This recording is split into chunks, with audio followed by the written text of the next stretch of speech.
Okay,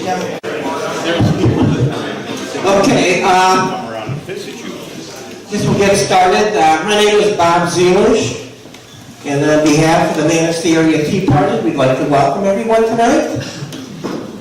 We will begin with prayer. Almighty God, who has given us this good land for our heritage, we humbly entreat you that we may always prove ourselves a people mindful of your favor and glad to do your will. Bless our land with honorable industry and sound learning. Save us from violence, discord, and confusion, and from every evil way. Defend our liberties and protect our Constitution. Empower with the spirit of wisdom those to whom in your name we entrust the authority of government, that there may be justice and peace at home, and that through obedience to your law we may show forth and praise among the nations of the earth. In the time of prosperity, fill our hearts with thankfulness, and in the day of trouble, do not allow our trust in you to fail. All this we ask through Jesus Christ our Lord. Amen. Pledge allegiance. I pledge allegiance to the flag of the United States of America and to the republic for which it stands, one nation, under God, indivisible, with liberty and justice for all.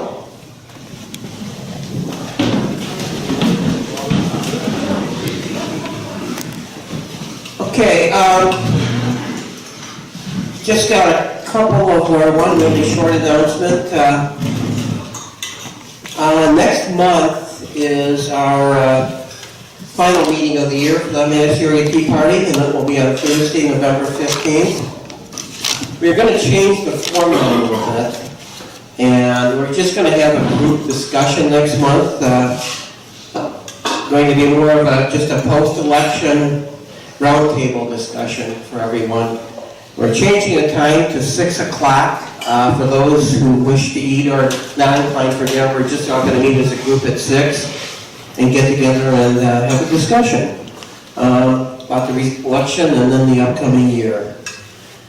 It certainly has been a long election season. I understand we have, if I'm right, we only have 19 days left. I'll bet everyone will be glad when that is done. But of course, everyone also knows what happens in 20 days, the day after the election. That is the official beginning of the 2020 presidential election.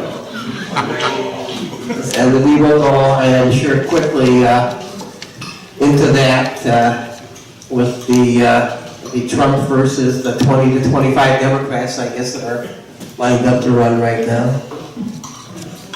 Okay, our first speaker tonight, I think most of us know, is Judge Brenner. His first time here, let me give you a very brief background.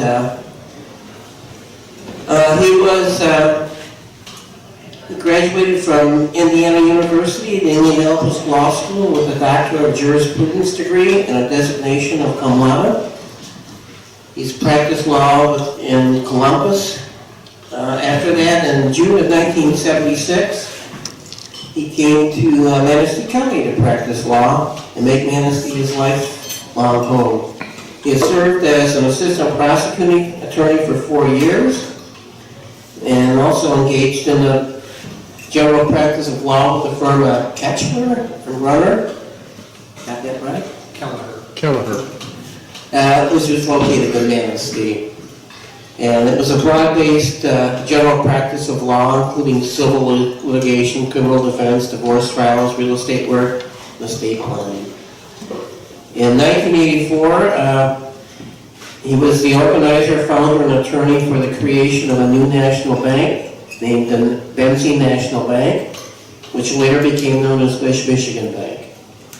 And in December 2006, he resigned from the board to take his position as the newly elected Manistee County probate judge.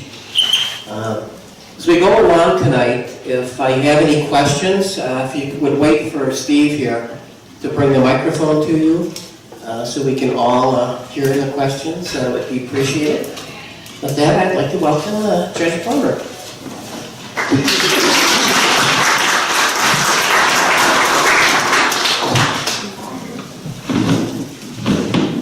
Thank you, Bob. Ladies and gentlemen, good evening. Good evening. Thank you for allowing me the opportunity to be here and to say a few words. My name is Tom Brenner. With me this evening is my wife, Sheila, who is sitting in the middle of the room there. She's a hard-working dispatcher at Dial Ride, and she starts very early in the morning, so one of these days, if your car doesn't start and you need a ride somewhere, she'll probably be the one to answer the phone and get you a bus. This evening, I would just like to tell you a little bit about myself. I really don't like to talk about myself, but sometimes this is a job interview, and so I need to say a few things. I am your probate judge for Manistee County. As noted, I was first elected in 2006 and re-elected in 2012. I'm running for re-election in this nonpartisan position. I think three things may be of interest to you. One is, what does a probate judge do? Manistee County is a little unique in that regard. Number two, what are my qualifications to do it? And Bob touched on that a bit in the introduction. Number three, what has my judicial performance been? I think those three items is of interest to you. Manistee County Probate Judge. It serves in three courts. It does 100% of the work in probate court. It does 100% of the work in district court. And it does a percentage of the work in the family division of circuit court. In terms of the probate court type work, that's probably pretty much about what you would think it would be. It's the probate of the states. It's the supervision of trusts. There are guardianships for adults as well as minors. There's guardianships for the developmentally disabled. There is involuntary treatment petitions for persons suffering with a mental illness. Also, the probate judge presides over the recall clarity hearings. So that's what a probate judge does, traditionally. Also traditionally, the probate judge presided over family division matters in circuit court. Those matters consist of divorces with children, paternity actions, family support actions, custody actions, personal protection orders. Those are throw a minute.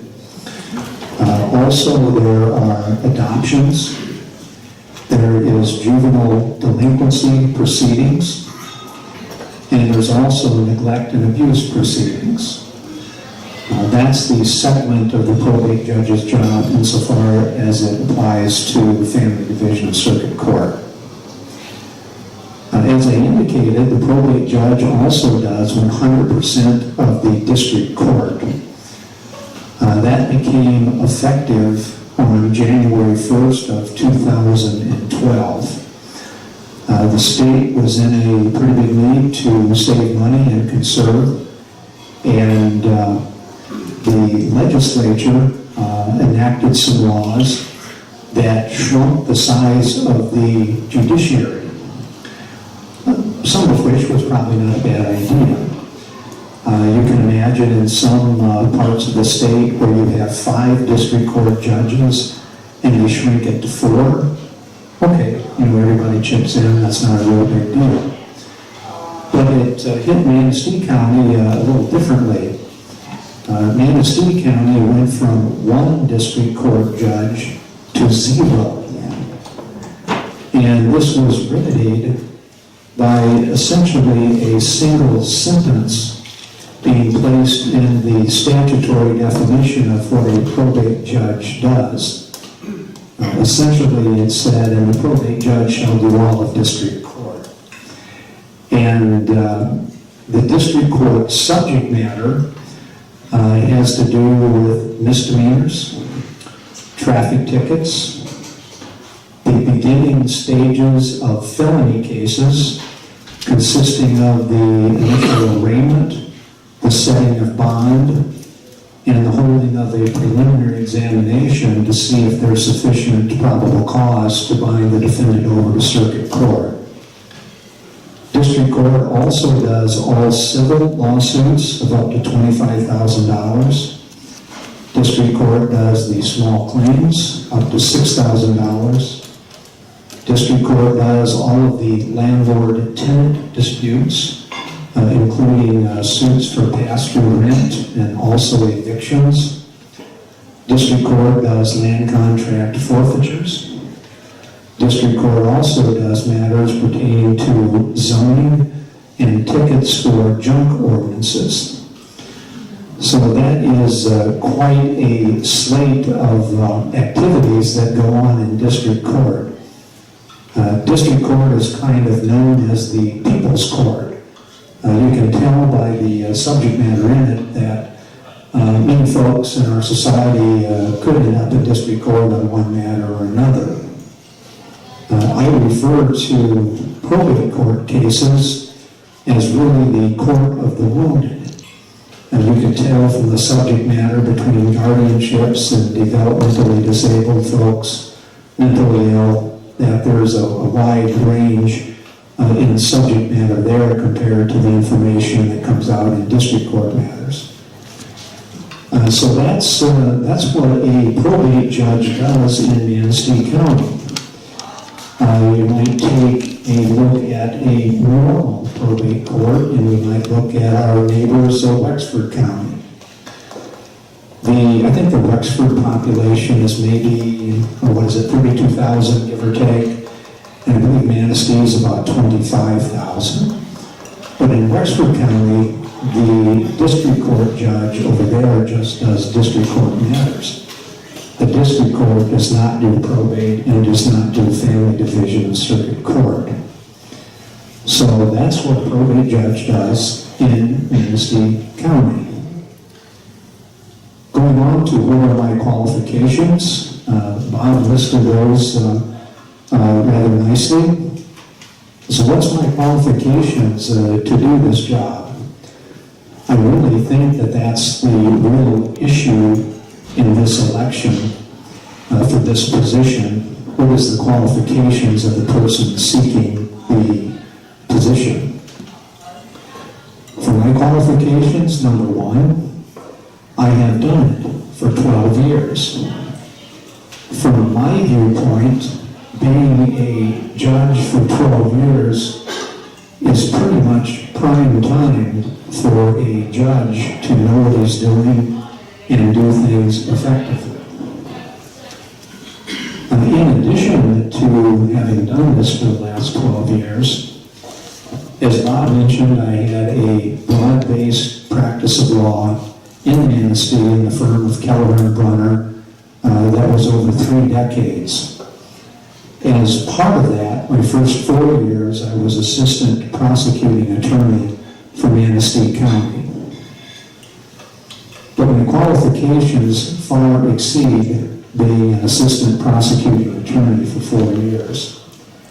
My broad-based practice of law included criminal defense, estate planning.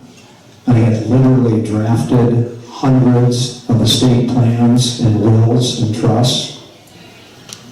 I tried civil cases, both big and small. Probably my biggest one, at least emotionally, was a civil suit to obtain over $1.5 million worth of real estate from an elderly lady that had been tricked out of it. That was a 5-day trial in Mason County, and I won that. And the prize for it wasn't the modest amount I got paid. This lady had an excellent fishing hole in her lake, and she had bluegills about 13 inches long on a regular basis. Wow. And so she was happy to get her land back, and I was happy to go fishing once in a while. Also in law practice, I did, your standard civil suits, land contracts, real estate transactions, big and small, everything from a tiny cabin in the woods to multi-million-dollar condo deals or hotel deals across northern Michigan. And so I had a broad-based practice of law that I took with me into my position of probate judge. And my point being on that is that the wide, diverse path that a probate judge has to do in 3 courts, it is critical for the judge to have a broad base of experience.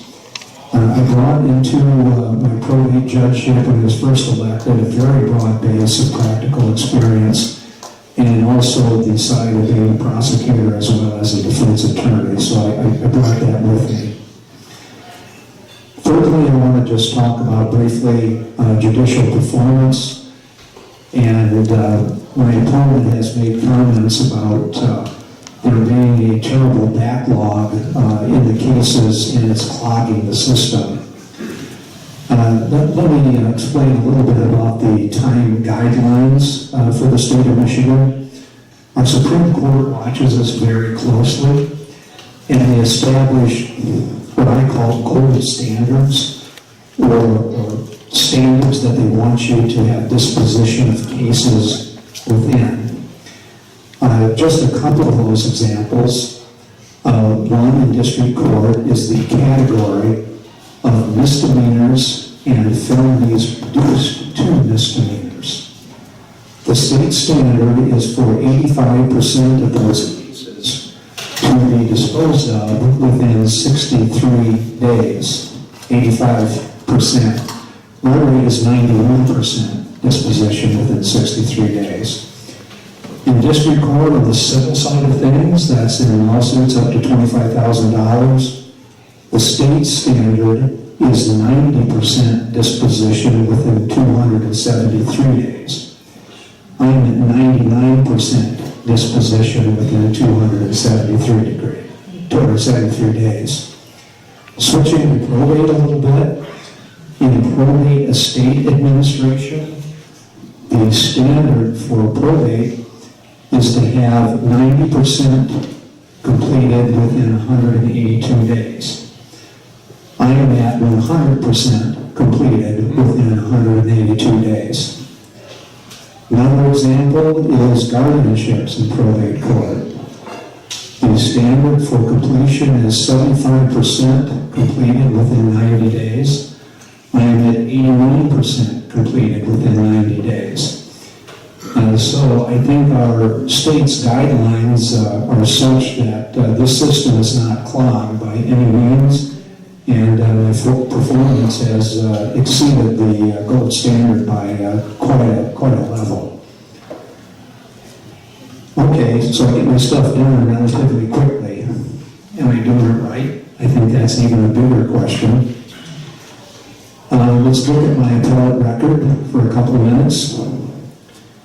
In my tenure as judge on probate court cases, I have never been successfully appealed, ever. In my family division on circuit court, I have never been successfully appealed, ever. And in that regard, I just want to make mention to a really big case that I had. It was a 19-day custody trial, and that's a lot of custody trial. The attorney fees invested in this case was well over $1 million. They were heavily funding for this child. Would have made a heck of a trust account for this kid if they could have just agreed on it, but they couldn't, and that's life, that's how it goes sometimes. And I wrote a 34-page opinion on that case, and both sides appealed it with some of the best attorneys in the state of Michigan. It was appealed to the Court of Appeals and then to the Michigan Supreme Court. Every finding and every legal conclusion that I made in that case was affirmed by the Court of Appeals and the Michigan Supreme Court. That particular case had enough significance that it made the front page of the Michigan Lawyer Weekly magazine. And the magazine was particularly interested in one of my rulings as to how do you handle the analysis of attorney fees in highly contested custody cases where one party has significantly higher income than the other party. And I applied the rules that existed specifically to this unique case, and my case is now cited as law in the state of Michigan in my interpretation that I gave the existing statutes. So I think from an appellate standpoint, I did perfectly in probate court and in family court. District court, since I've been doing district court, I have been modified in part on 2 cases so far. And, excuse me, if you look at the number of potentially appealable cases that I've had, since I've been a judge, that's a little over 30,000 particularly appealable cases, and 2 resulted in a modification of some sort. So I think that gives us some basis to conclude that my opinions are usually rather sound, and things are getting taken care of on a timely basis. Also on my judicial performance, I want to look just a bit at the fact that I totally absorbed the duties in district court. That's no easy feat to do. At the time I was doing a 19-day custody trial, I was also doing district court, probate court, and other things in family court. So I can be extremely busy. In terms of the district court duties, my assumption of that court saved the state of Michigan the entire cost of the judgeship since 2012, and also saved the county of Manistee the cost of health insurance ever since January 1 of 2012 as well. So once I was doing this district court stuff for a while, I saw a chart in the state court administrative materials, and the state was pretty impressed about all the money that they were saving on their judicial reductions. And I'm looking at the chart, and I was the first person affected in the entire state of Michigan for doing this. And I look at that chart and I go, oh my goodness, that's me. And so, you're welcome, state of Michigan, for money there. And so we go 5 days a week in my courts. Monday is probate, plus some more arraignments in the district court. District court is all day Tuesday, all day Wednesday. Thursday is the morning is neglect and abuse proceedings, and the afternoon it's divorce and whatnot. Friday is a mix, largely a part of our show cause proceedings that we do in district court. So I don't know, when I first became a judge, I promised to be prepared for each case, and my day generally starts out at 6:30 in the morning with me looking at files. I never walk into the courtroom without having studied the file in advance. That's what I promised, and that's what I do. And I like to know what I'm doing when I walk in there. And so I believe I've handled this quite well. Some people say I'm just in it for the paycheck, but that couldn't be further from the truth. And, I think in making your considerations for the election, keep in mind the broad spectrum that a probate judge does, doing 3 courts. I think a broad-based experience is absolutely critical to do this job at a level that the public deserves.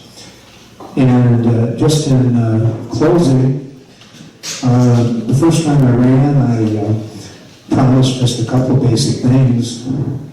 One is to treat the people that come before me with dignity and respect. Number 2, give them an opportunity to be heard.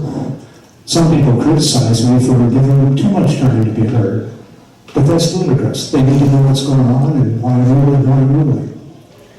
Number 3, to be prepared. I don't think anybody can say I've never been prepared. And the 4th is listen to the facts, make the findings, and apply the law to the facts and come up with a decision. I believe I've done that rather well, and if elected again, it would be my plan to go along with the same theory as I've been doing. Thank you for the opportunity to speak here, and I would consider that you give me a fair consideration for re-election day on November 6th. Thank you.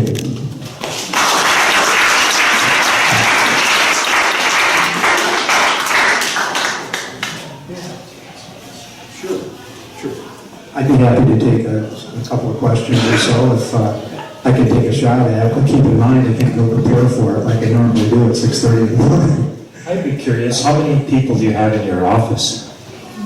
Well, good question. In probate court, we have 2. We have the probate register, and we have the assistant probate register. In the district court, we have 6 people in the regular portion of the office, and then we have a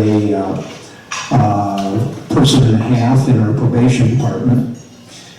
In the family division of circuit court, that is principally county clerk officials that provide the clerk work there.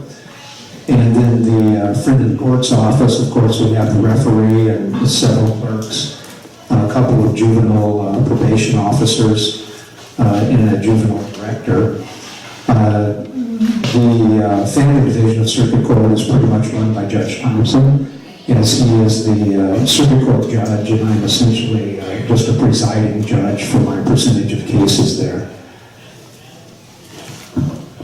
A couple of questions. One is, what is your case for the year for all of those total cases? I remember some off the top of my head. I think our probate cases that come through are maybe 250 to 280 a year. District court is where the volume is. Off the top of my head, I don't know, maybe 3,000 to 4,000 a year. And some of those are traffic tickets, and those can go pretty quick.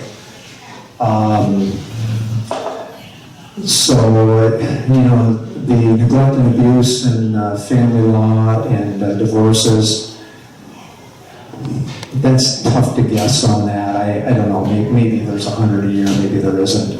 That's just an off the top of my head guess. I can tell you on misdemeanors in district court, I know exactly what that is. It's this last calendar year was about 900 district court misdemeanors, and that was actually down 17% from the previous year. A couple of things that could mean that there's no more criminals around here, or it could mean we need a couple more officers on the road. Just as I'm thinking about district court, I do want to let you know that we always try to make improvements there. You can always improve on something. And a couple of improvements that we've really focused on.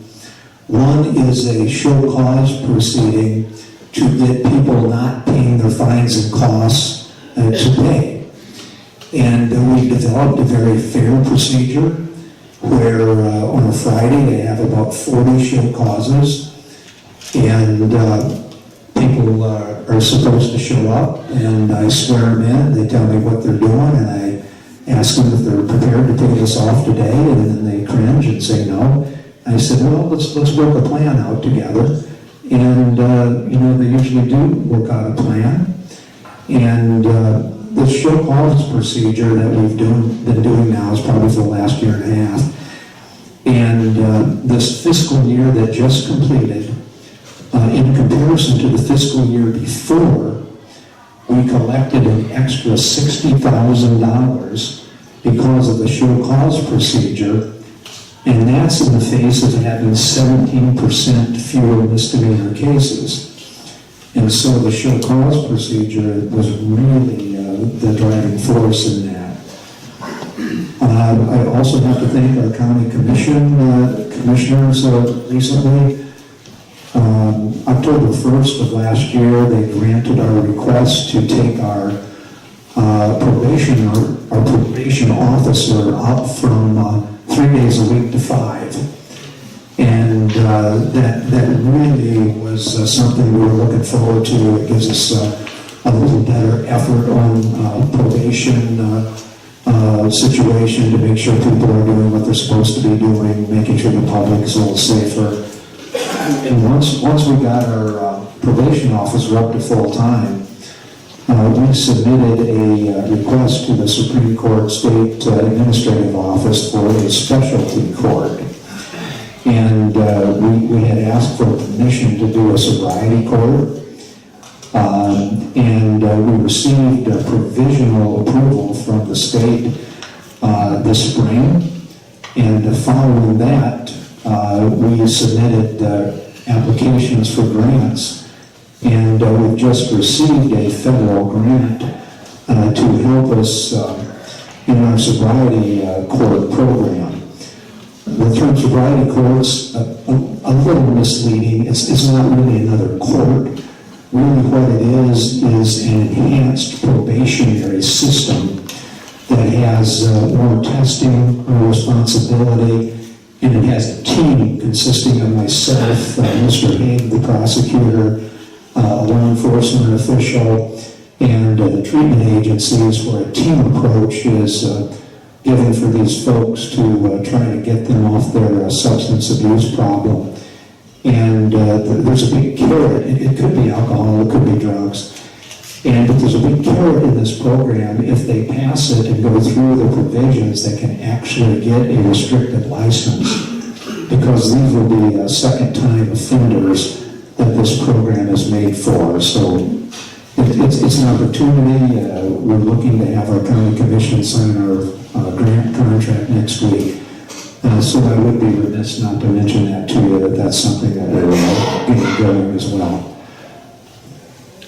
I got two questions. One is,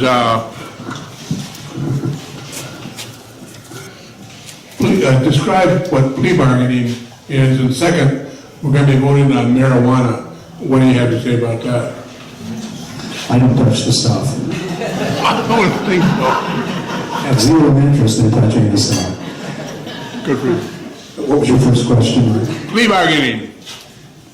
Plea bargaining is more of a concept that the prosecuting attorney's office and defense counsel get involved with.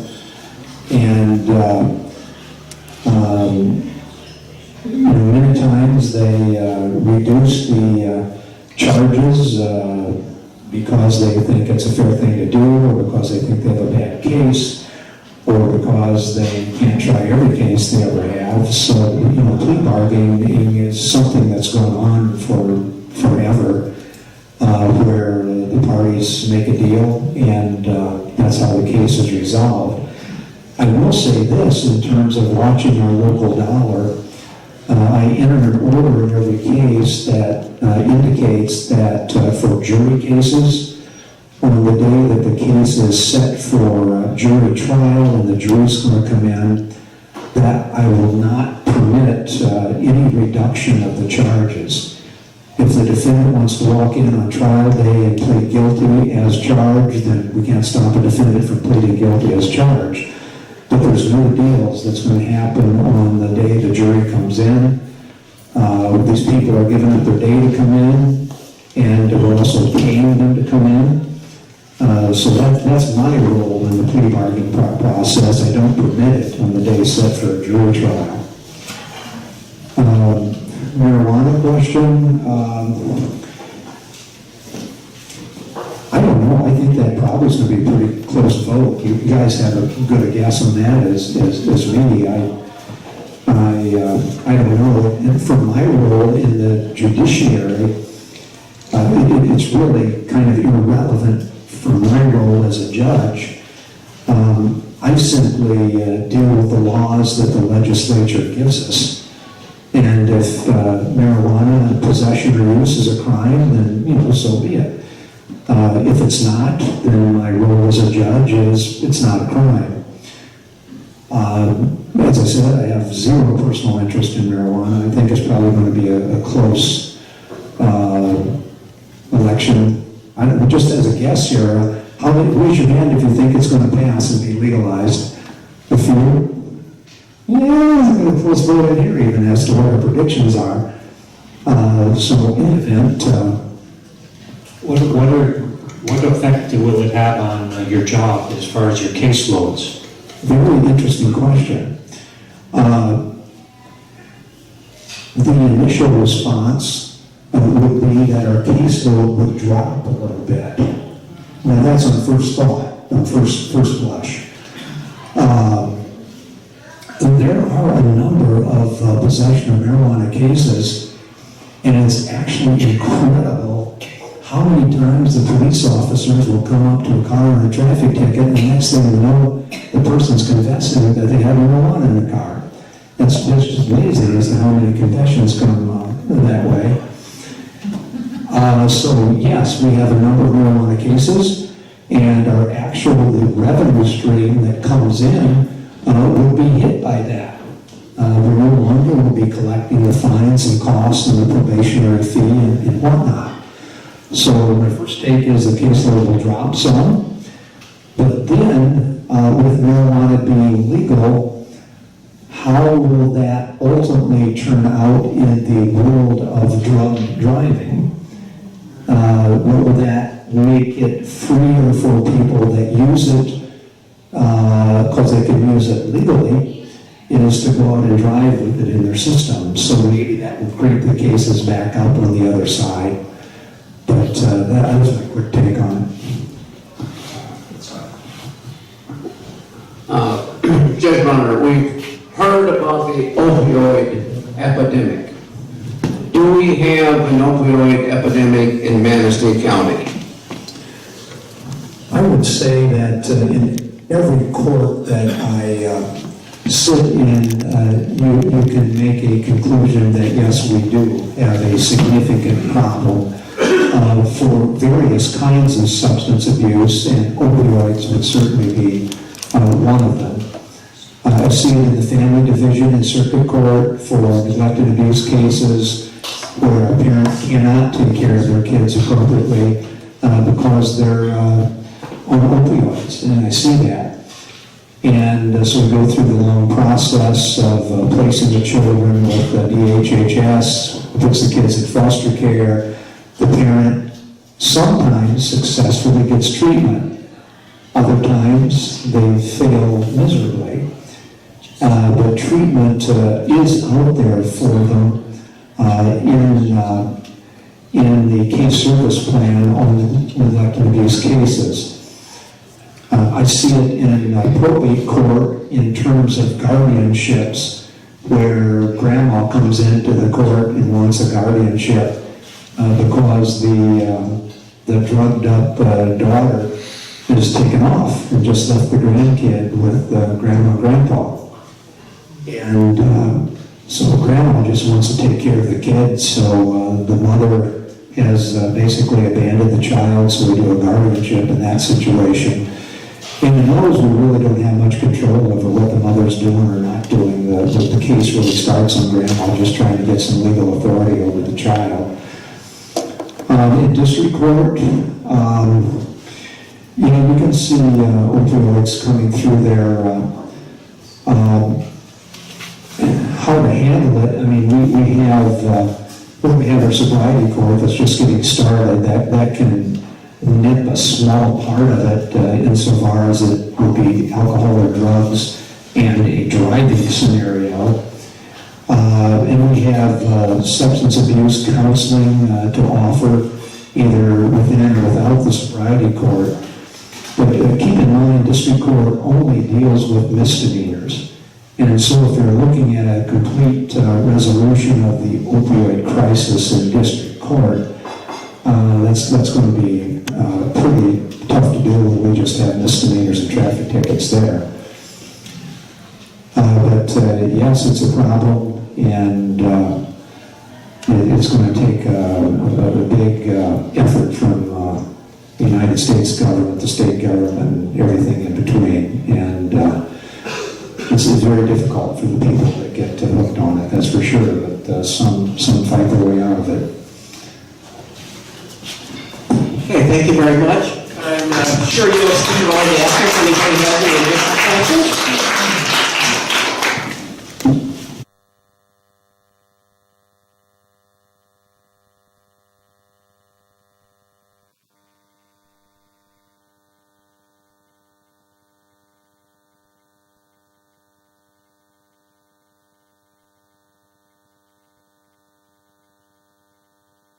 Okay, back on March 10th, Jack O'Malley made his announcement that he was going to run for representative, and he was kind enough to come down here at the bungalow in this very room. It seems like a long time ago. But Jack's back tonight, and I'm going to welcome Jack O'Malley.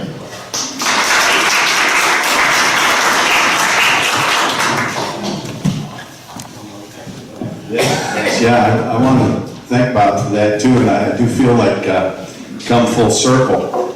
Just want to say, give you an idea of what a day running for state representative is like. I got up, now granted, 6 a.m. is when the clock went off. That's sleeping in from my old job. You know, 2:33 was when I used to get up. But I got up, went in, we had a team meeting at 8:30, we do every Thursday morning. We did that. Then I went to a newspaper interview.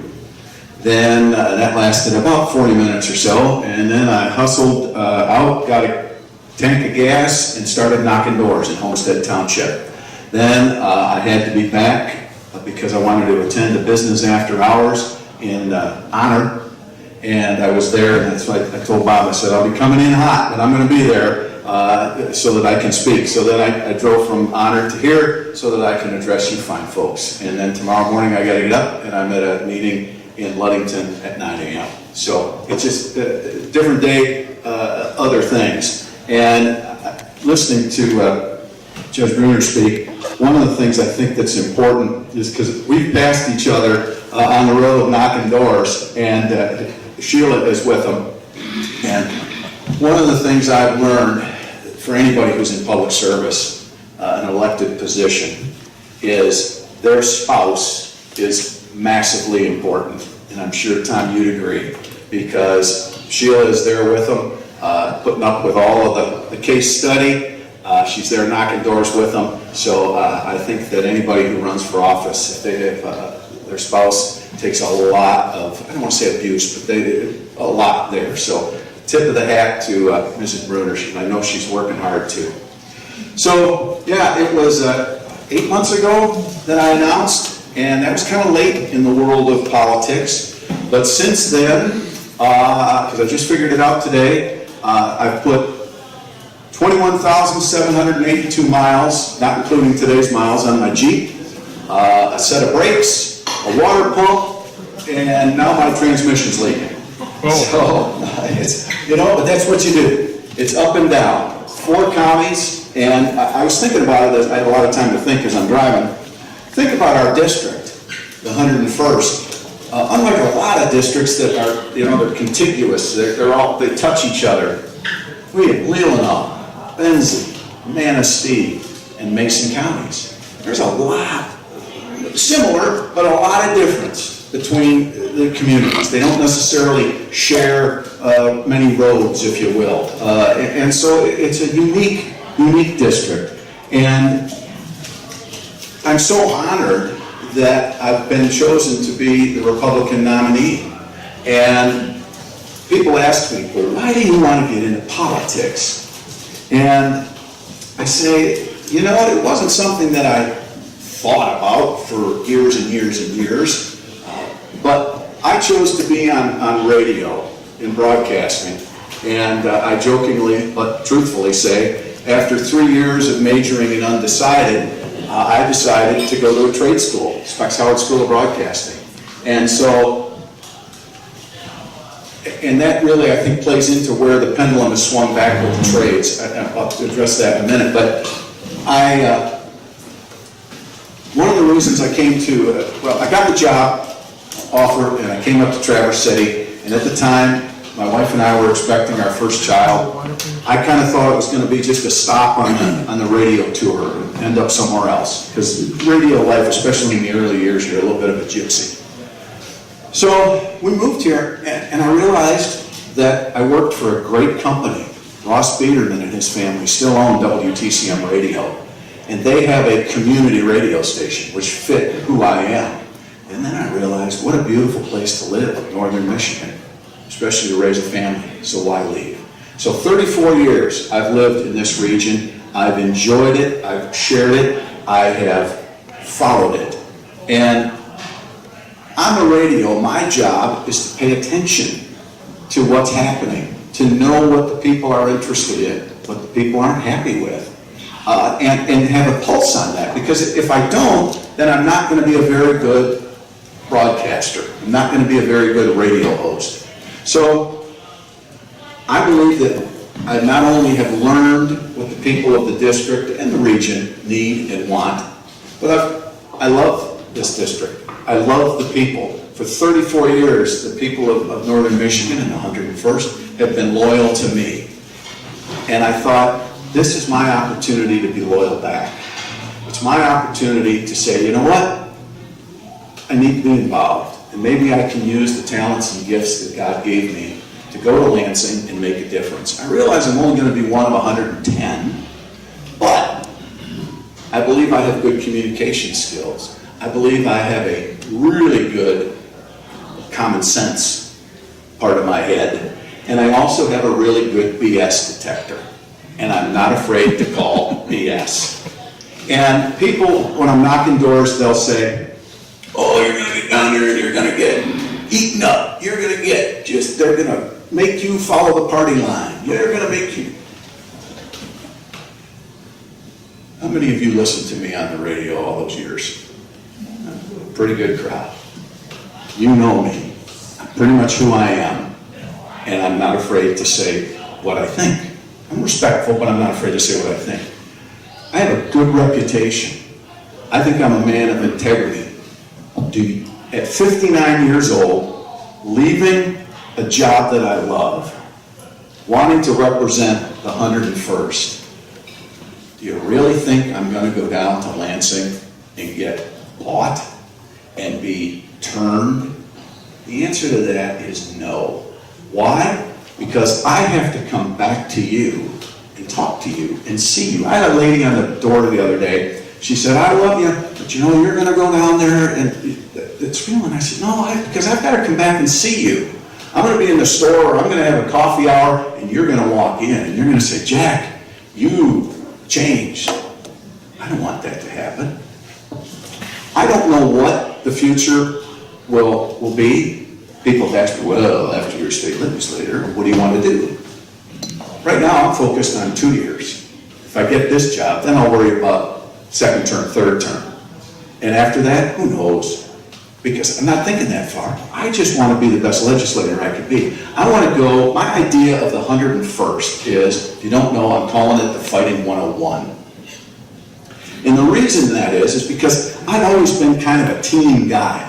I think there's strength in numbers. So when I've talked to the sheriffs, and I've talked to the school board, or the scoop superintendents, and I've talked to the county administrators, when I've talked to whatever group it is, I think, let's get together. When I'm elected, what I want to do is I want to bring the sheriffs together. I want to bring the superintendents together. I want to bring these groups together and say, all right, let's figure it out. Because I know what I don't know. And I can't go down there and just say, well, here's what we do. I need to be able to say to this group, okay, what's the consensus? You people are the sheriffs. You guys are the sheriffs. What's the common problems here? What can I do to help you guys with your job? County commissioners, what's happening in the county world that I can help you with? Because then, when I go to Lansing, I say, hey, look, it's not just me, it's all these people who I represent that are behind me. And I've got to be able to come back and tell them what happened, or what I said and what I did. So I think, I want to go down and say, it's the Fighting 101, I'm your representative, this is what we want to do as a district. And as crazy as it sounds, I want to steal a line from Mr. Reagan, I want the 101st to be the shining district on the hill. I want people to say, you know, over in the 101st, they're doing it right. So that's my idealistic goals. That's what I want to do. And my wife has told me she hasn't seen me this energized in years. Maybe it's because of the coffee I'm drinking, I don't know. But I see this as such an opportunity that I said, you know, that back in March when I declared, I said I want to win. Well, I can tell you today, I really want to win because I see what I think I can do. I see what I think I can accomplish, especially if I have the people behind me. I want to go down to Lansing. I've already had them say, you're not like any other candidate we've ever had down here. And I say, you're damn right. Because I'm coming in with, I think, an energy that they've never seen before, a vision that's not the normal. And I'm just excited. And I know that whether it's late night on the 6th or early on the 7th, and I find out I won, that is going to be the greatest honor I've ever had. Because I know what the vote means in this country. I know that men and women have died so that we have that right to vote. And to think, all those years, I remember when my daughters, my son isn't old enough to vote yet, next year, but my daughters, each time when they hit 18, I took them to their first vote. And I know they thought Dad was a little weird, but I said, no, I want to be there when my children vote for the first time. So when I win this thing, and I'm going to because I have no plan B, when I win this, and I know that you fine people have voted me into office, it will be the greatest honor I've ever received personally. So I can go on and tell you all sorts of things because I do talk for a living, but let me just, before we take questions, and I'm happy to answer any of them, let me just throw this pitch out there. Anybody who tells me at the door, I'm going to vote for you, I say, I need you to do one more thing for me. What's that? Tell your friends. The other side, my opponent and her supporters are very energized. The Democratic Party and their voters are very energized. So I know you guys are all good Americans and you're going to get out there and vote, but you've got to spread the word. You've got to bring 10 people to the polls with you. Because right now, our gubernatorial candidate is behind in the polls. There's still time, but he's behind. I believe our Attorney General candidate, Tom Leonard, they're right there, neck and neck. Same thing with our Secretary of State. And on the national level, John James. Yeah. Have you seen that guy? Yeah. That young man is the real deal. And if he gets into the Senate, look out. So, and of course, our congressional candidates, they've got to get in there too. So please spread the word. Tell folks, make sure your friends vote, for the good old GOP. Don't assume they're going to vote. Because I know historically, my own personal experience, if somebody says, hey, who are you voting for? And you tell them, or you say, hey, you ask them, hey, do you mind talking? Your comments to somebody who might not be necessarily as involved as you are means a lot. So be polite about it, but please bring people to the polls with you. I think it would be, this is a year, holy smokes, and we can talk national too, but this is a year that we really need to turn out our vote because we've had so many games we don't want to lose them. So I can go on, but I'm happy to by way of questions. Are there any questions? I have a real quick one. Well, you have the microphone, so go ahead. So you quit your job then? The answer to that technically is no. I told you at the beginning, I have one of the world's greatest bosses. And I went in and I said, I got this crazy idea. He said, what's that? And I said, I want to run for state representative. He said, really? You want to get into politics? And I said, yeah, I do. And I told him why. And I said, I've got the greatest job in the world. And I would never leave this job, really, for any other, except for this one. So we talked, and what happened is I cannot be on the air once there was an opponent because of the FCC's equal time rules. So I had to get off the air, but I was also the operations manager. So I'm still, like this morning, before the team meeting, I ran in, took care of some paperwork, and I was out the door. So I'm still employed. And they haven't changed the locks yet, so I guess I'm still okay there for now. Okay, one question here. I was just wondering, will we see you then in June at the Second Amendment rally in Lansing? Well, you bet. I'm planning to be at Lansing. I'll tell you something I did. I don't share this with many people, but your family. I was down in Lansing for it was kind of funny, shortly after the primary, I don't know what it is, it's all running together. Anyway, they had a candidate class.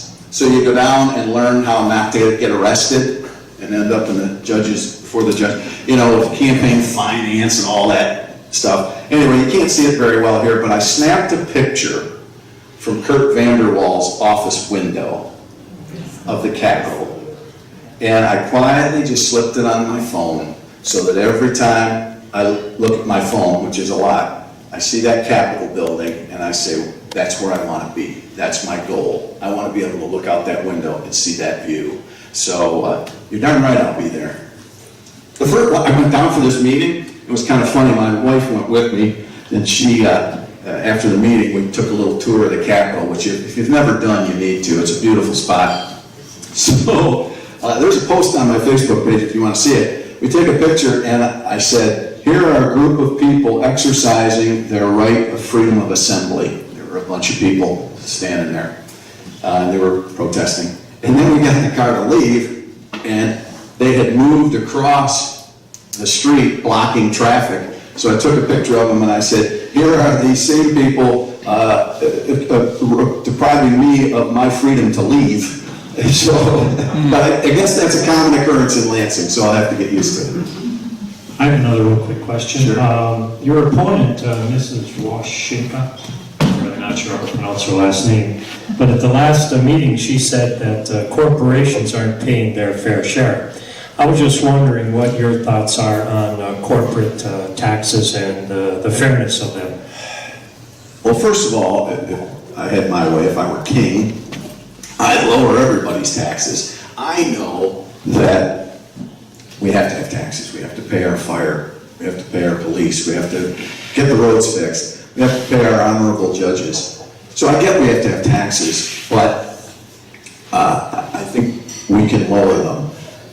I think my opponent is rather out there on some of her ideas compared to mine. I I look at it this way, see, there's just a fundamental difference in how people think. I think a corporation, or the one percenters, how many of you here the other night happened to buy a lottery ticket that when the jackpot was for 660 million? All right, you all wanted to become one percenters, right? So there's nothing wrong with that. So our corporations, what do? They employ thousands of people. They donate thousands of dollars to charities. So I look at my boss, who I use this analogy a lot. My boss it's family owned. He takes all the risks. He owns this station. When the economy took a dump, he's the guy who second mortgaged his house to keep things going and make sure he didn't have to lay anybody off. But over the years I've been there, he's employed roughly 50 people. That's 50 families. That's 50, 100 kids getting to go to school or wherever. Those are 50 cars that got purchased. The point is, he takes all the risk. What's wrong with him making a good living?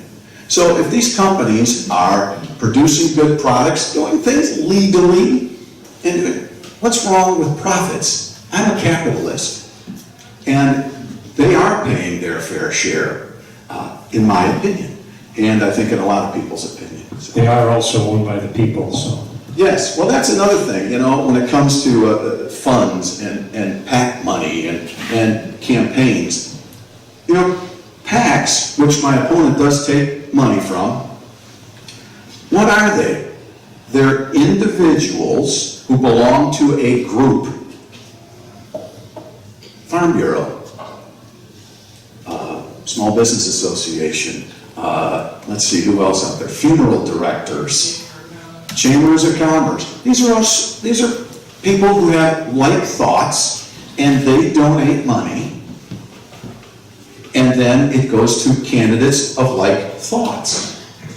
Unlike some of the big money people, you can pick your name, I'm not going to use any, but on either side there are, who on the national level can just fund things like crazy. So, it's the system. I don't think it's, like I said, I could go on, but corporations, whatever, it's a lot of hooey.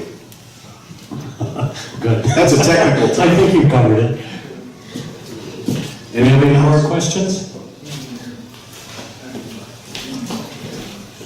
The person that wins that $970 million lottery, just think, some state or the federal government or state government is going to thoughtfully take, 40% of it Or more. and or more, because they helped you to get that. They gave me no, they didn't give me the No, they didn't do that either, did they? But I'm sure they did something that made it possible for me to waste my money. They gave you the opportunity to Yeah, there we go. buy that ticket. If you had your choice of committee to be put on, it was possible, which would you prefer? Well, I've got a list about 8 or 9 long, because I want to be involved in so many things. But I can answer that question. The number one committee that I want to be on is education. And I'll tell you why. And when I brought that up, because it's been asked by a few of the representatives, and I've asked them, what's it like, where we at, how does this work? They said, well, you got to think about it. What committee do you want to be on? And I said, I really think I want to be on the education committee. And most of them laugh and say, nobody wants to be on that committee because it's such a hot potato. The reason I want to be there is because we talk about keeping Michigan going, keeping it pointed in the right direction. What better way than by making sure our young people are educated and trained?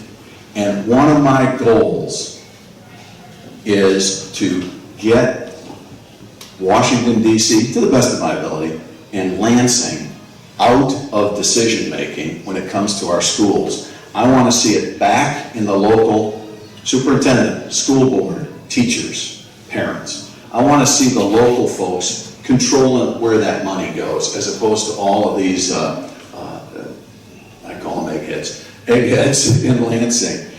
Standardized testing. This is something that just boggles my brain. They talk about, well, we don't have time to teach kids these things. You know why? Because in the course, depending on what grade you're in, it varies from grade to grade. But an average student, now you figure there's about 1,100 hours in a school year. I think it's 1,080 is what a school year is. Between 10 and 15% of the school year is spent on taking standardized tests. That does not include the time the teachers instruct the kids how to take those standardized tests. So we want more time to teach them math, we want more time to teach them reading. How about we give them more time back? I'm not saying we don't have a standardized test, but when I went to school, it wasn't the Stone Age. And I remember we'd take, with the little number 2 pencil, we'd take, what, 1 or 2 standardized tests a year to just make sure, you know, the schools are doing well? Because think about those standardized tests. You're now dictating what these kids are supposed to learn, and talk about following the money trail. I bet you it costs quite a bit of money to get those standardized tests put together, printed, and administered. So there's some real good money there too. So maybe that's a way we can give teachers in our schools time back and a little less money going out. I'd also like to be on the Energy Committee because there's a lot going on there. And we are in a time where we are changing from traditional methods to maybe more renewable. I think that's going to happen. I don't think it's going to happen as fast as some people think it might, but I think that that's an important spot. I'd like to be on the Farm Committee if I could, because farming is so important to the 101st. And it could go on and on. But those are probably my top 3 that I'd like to be on. Now, I don't know how busy I'd be with those. It's interesting, I asked how that works, and think of it like your high school course schedule. You tell them what it is you want, they look at the people they have and where they're at, and who can do this and who can do that, and then the thing they also look at is, well, use the examples I used. All right, education and farm meet at the same time, but you can't be on both. You know, it's like, sometimes these things seem so intricate, but yet in many ways they're very simple how it all plays out. But I'm learning. Yes? I was just wondering, I know on local races, it's probably, regional races like you're in, it's probably hard to get polling data, but I wondered if you have any recent polling data that you can let us know how you're doing, or, how's it going? All right, I answer that question this way. I'm Irish, and I believe in the jinx. Let's just say things look good. Well, that was a quick answer. Yeah. For somebody that talks, I did rather disappointed now. My mother taught me well, and she was one of those people that if you forgot something, you'd come in and you'd grab it, and she'd say, remember to sit down. Because if you sat down, then it wasn't like you just ran in and out. It's like, so I've got all these little rules in my head that I have to live by, but I don't, I'm a believer in the jinx. I don't step on foul lines either in baseball. Here's another question. Okay. Would you take a look and reflect on the direction of education in beginning some of the skilled trades training? Oh. Some involvement with the community and business in order to get that done? Just take a few moments and reflect on that. Sure.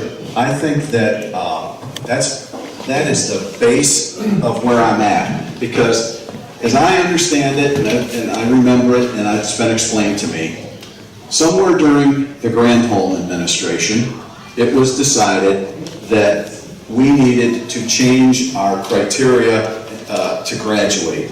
And so that's when they started doubling the math. That's when they started doubling, all these other requirements. And what ended up happening was the schools that still had trades, it got sandwiched out because they didn't have time, especially when you're taking all those darn standardized tests.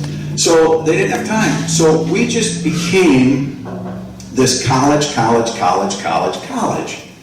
And At that same time, this is how Jack has put this together, at that same time, we all heard, and I thought, that manufacturing in America was dead. So people really stopped thinking about the trades. And moms and dads, the greatest generation, I remember my parents, we want something better for you, so go to school. So all these forces were kind of working towards college, college, college, college, college. The problem was, lawyers and doctors still need plumbers and electricians. But we got away from that. And I think what's happened is, we found out that manufacturing is not dead. I went and was MC of this manufacturing meeting, and I'm hearing about how manufacturing, this was about 3 or 4 years ago, how manufacturing was thriving, but they were short of workers. And I even said, what are you talking about, manufacturing's dead? He said, no. The unskilled, greasy drill press operator of 50 years ago is gone. Now, that drill press operator runs a computer, and he's clean. So it's not your dad's drill press operator anymore. So here are all these jobs that were unfilled because we thought it was dead. And so now we're starting to realize, wait a minute, we need these trades. And I kind of mentioned this earlier, 3 years undecided. And then I thought, well, I really want to get into broadcasting, and I think I've got the talent for it. Why do I need to sit through hours and hours of paying a college for stuff that really doesn't apply? So I went to a trade school, Specs Howard School, and they taught me how to run the board, they taught me how to take meter readings, they taught me how to edit. I learned everything I needed to handle the technical part of radio. And so here I am, the product of a trade school. And I think that we are finally getting away. We're returning. The problem that we face here is with the trades, they're starting to come around. We got to continue. The governor's Marshall Plan for Talent and Education is a great idea. We're going in the right direction, but things we need. Our high school counselors snoop through no fault of their own. All they know really is how to promote and counsel kids on college. So we have to retrain our counselors on the trades. We need to work with businesses, and this is starting to happen, where you get an apprenticeship. We get that high school kid. Somebody suggested to me, and I thought, oh, this makes sense too. One of the reasons we may be hurting in the trades, the skilled trades, is the law that says if you're under 18, you can't operate a power tool.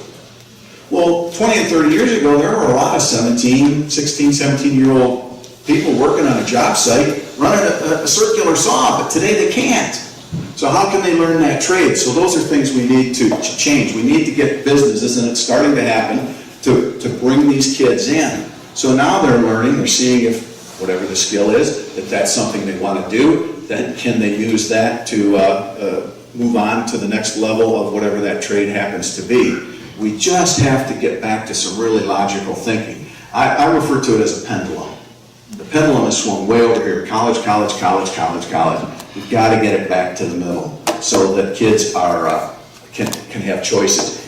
2 more quick thoughts. 1, I wonder if some of the reason the malaise that we have in our young people today isn't because a vast majority of them don't want to sit in a college classroom, but they have no other options because we aren't teaching them trades. So a college class doesn't excite them. But maybe if we showed them a little bit earlier that, swinging a hammer, running a circular saw, or becoming an electrician, or becoming a computer technician was there for you. And the other thought I have is, and this is no facts, it's just my common sense, the cost of a college education. Could it be partly to the fact that for 40 years we were feeding kids to colleges? Colleges didn't have to compete. They could charge whatever they wanted. But if we get back to some trades and some skill training, now they're not going to have all these kids just flooding in their door. They might have to say, whoa, we're going to have to lower our costs a little bit to maybe attract this kid, because now this kid can get some training in fill-in-the-blank trade. So I just wonder if part of our college issue is when you have no competition, you charge what you want. So, You know, Jack, a lot of us, when we were young, we had the availability of almost all the trades, at least I did. And I don't know if I'd have made it through high school without the trades. yeah, We had to, you know, from 1 o'clock until 3:30, we just had one class, and it was, whether it was machine shop or welding or auto mechanics or something. Yeah. And another thing is, I think it got squeezed out just due to the cost of those programs. I mean, they are very costly. But I think if you involved industry, they would be more than happy to get involved with training. Well, young what I've people. heard from the people involved is that is something where we have to lead some of the industries back, is to, hey, let's develop these opportunities for the trades and the apprenticeships. So, because it hasn't been done for a long time, they've got to develop the system. So I hope we can, because I am a huge believer in the trades. And that, of course, is more than just that covers today's day and age, all sorts of computer operations and all sorts of things. We have another question, sure. Yes, good evening. Hello, Jerry. You mentioned the trades. Okay, I'm also originally a radio person, and I got a degree from Abbott University in communications. What about the trades in teaching journalists some fairness and some impartiality? Because that is a trade, and it is something you can teach. It is. So here's my take on that. I had a guy after one of the forums come up to me and say, "You're not in the press. You are part of the press." And I said, "Yeah," and I am embarrassed by the media. My opinion, Jack O'Malley's opinion, the number one problem in the United States of America is our press. And I am part of that media, and it embarrasses me. I was at a forum a few weeks ago where one of the moderators was on a public radio station. And he asked me a question that never should have been asked, and then he challenged me. And I thought, I can say personally that that was the most unprofessional thing I have seen in a long time. Here's the object of the press, and you agree or disagree with me. The object of the press is to be impartial and to comment on the truth or fairness of what our elected officials do. But when your media is so one-sided, your general media, your national media, is so one-sided, that goes from news to propaganda. And when a dictator takes over a country, what is one of the first things that dictator does? They nationalize the media, because if you can control the message, you control the people. And yes, we have Fox News, and yes, we have the internet. People say, well, you got Fox News, and I say, yeah, and the other side's got ABC, NBC, CBS, CNN, you know, come on. So, it's called the fourth estate. That's, the national press is considered the fourth estate. That comes from England. But the idea is you have the judicial, the legislative, and the executive. And then you have the fourth estate, which is the media, because the media's job is to oversee and tell the people what is true and what isn't. And where we've gotten today is ridiculous. And yes, I believe that many of our universities have been overrun by a very liberal school of thought. And I can go on, and I probably shouldn't. But I agree with you 100%, and that's why it's important that that guys like you and me stand up and say, call BS when we see what's going on. So, yeah, I'm embarrassed by our national media. So, it's unfortunate. Are we done? Yeah, any questions? Thank you, thank you, thank you. Here's what I tell people. I can't promise results because I'm going to be one of 110. But I can tell you this. I can promise effort. And when I come back as your state representative, and I will, and I'm going to have coffee hours, and I'm going to be accessible, I will always have voted my conscience, and I will always be able to explain my vote.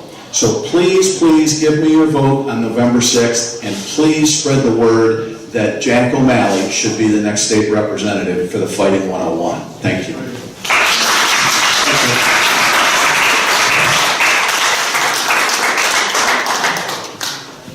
Okay, does anyone out there have anything they want to share with the audience? Steve? Thank you for giving me this opportunity. My name is Brandon Wright. I'm with the Michigan Republican Party, and I know you heard Jack talking about it, but we need to make sure we get our Republicans out to vote. And I'm here asking for some help with that. I'm looking for people to help me with my poll challenging. There's two main reasons for this. First, I need people to poll challenge to make sure that our elections are being run fairly and effectively. And second, we need to do this to help poll flush. And what that means is we're going to be going through the people who come in and checking them off the list and making sure that all our Republicans come out to vote, people that we've identified as we've knocked doors throughout this cycle. If that's something that you're looking to help us out with, and that's something you want to do, please just come talk with me. I'll take down your name, phone number, and email address, and then what precinct you live in, and then we'll see what we can do. Please help me out with that. Thank you.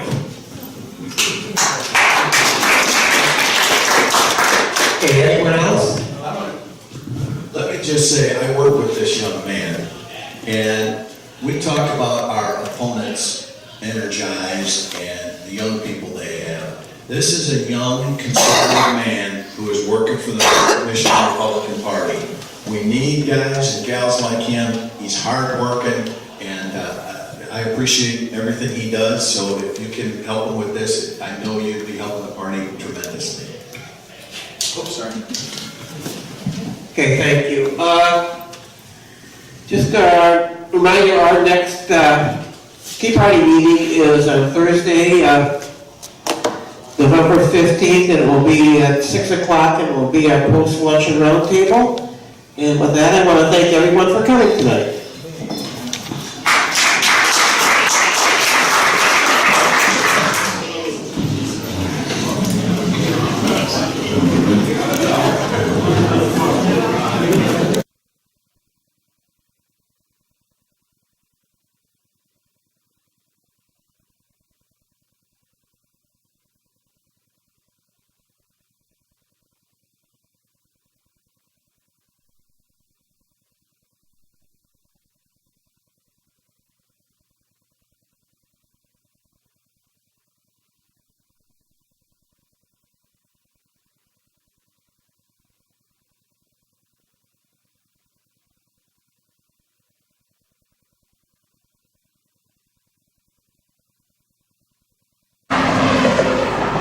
Well, we got a little more moon tonight.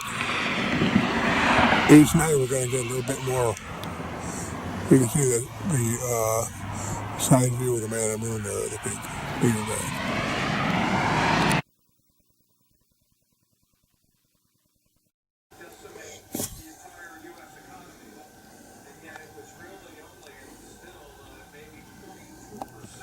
Facts and market just react to momentum and emotion, not fundamentals.